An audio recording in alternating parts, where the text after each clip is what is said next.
இன்னைக்கு வந்து குயிக்காக ஒரு வெஜ் பிரியாணி எப்படி பண்ணுறதுன்னு பார்க்கலாம். அதுக்கு குக்கரில் வந்து ஒரு 4 ஸ்பூன் எண்ணெய் சேர்த்துக்கணும். எண்ணெய் சூடானதும் ஒரு டீஸ்பூன் அளவுக்கு சோம்பு சேர்த்துக்கலாம். இந்த சோம்பு வந்து கொஞ்ச நேரம் நல்லா வரும். இப்போது அது கூட ஒரு பிரியாணி இலை சேர்த்துக்கலாம். இப்போது அது கூடவே ஒரு வரமிளகா, ஒரு பட்டை, 2 ஏலக்காய், 3 கிராம்பு, ஒரு கல்பாசி, ஒரு அன்னாச்சி பூ சேர்த்துக்கலாம். இப்போது இது எல்லாத்தையுமே ஒரு தடவை நல்லா வதக்கி விட்டுருங்க. அடுத்தது நான் வந்து ஒரு பெரிய வெங்காயம் வந்து நீளமாக கட் பண்ணி வச்சுருக்கேன். அது இது கூட சேர்த்துக்கலாம். சப்போஸ் நீங்கள் மீடியம் சைஸ் வெங்காயம் சேர்க்குறீங்க அப்படின்னு சொன்னாக்கா 2 வெங்காயம் சேர்த்துக்கோங்க. இதே மாதிரி நீள இப்போ பார்த்தீங்கன்னா வெங்காயம் வந்து ஓரளவுக்கு வதங்கிடுச்சு. இந்த ஸ்டேஜில் வந்து 2 ஸ்பூன் அளவுக்கு இஞ்சி பூண்டு பேஸ்ட் சேர்த்துக்கலாம். சேர்த்து நல்லா வதக்கிக்கோங்க.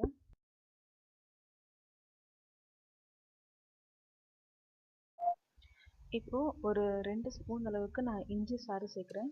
இஞ்சி சாறு இல்லைன்னு சொன்னாக்கா சாதா தண்ணி ஆட் பண்ணிக்கோங்க. இது ஏன்னாக்கா இஞ்சி பூண்டு வதங்கும் போது அடி பிடிக்காமல் இருக்கிறதுக்கு. இப்போ ஒரு அரை ஸ்பூன் அளவுக்கு மஞ்சள்தூள் சேர்த்து நல்லா வதக்கிக்கலாம்.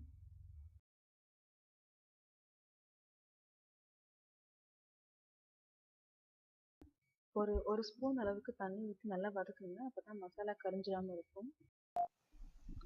1 டீஸ்பூன் மிளகாத்தூள். இது வந்து நீங்கள் உங்கள் காரத்துக்கு ஏற்ற மாதிரி கூட்டவோ குறைக்கவோ செஞ்சுக்கலாம்.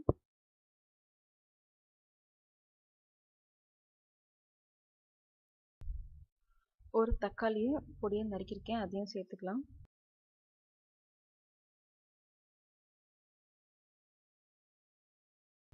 ஒரு பச்சை மிளகா,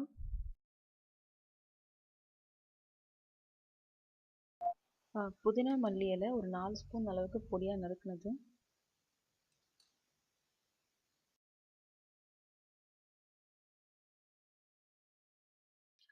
ஒரு 2 டேபிள் ஸ்பூன் அளவுக்கு தயிர்,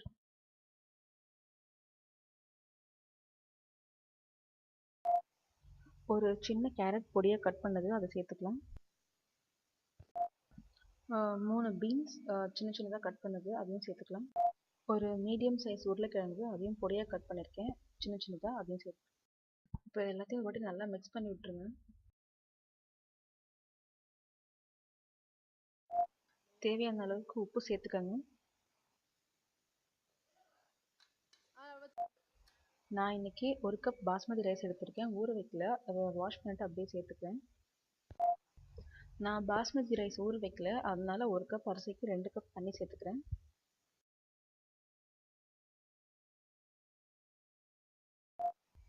கடைசியாக ஒரு ஸ்பூன் நெய் சேர்த்துக்கிறேன். இது எதுக்குனாக்கா சாதம் வந்து ஒட்டாமல் நல்லா உதிரி உதிரியாக வரும்.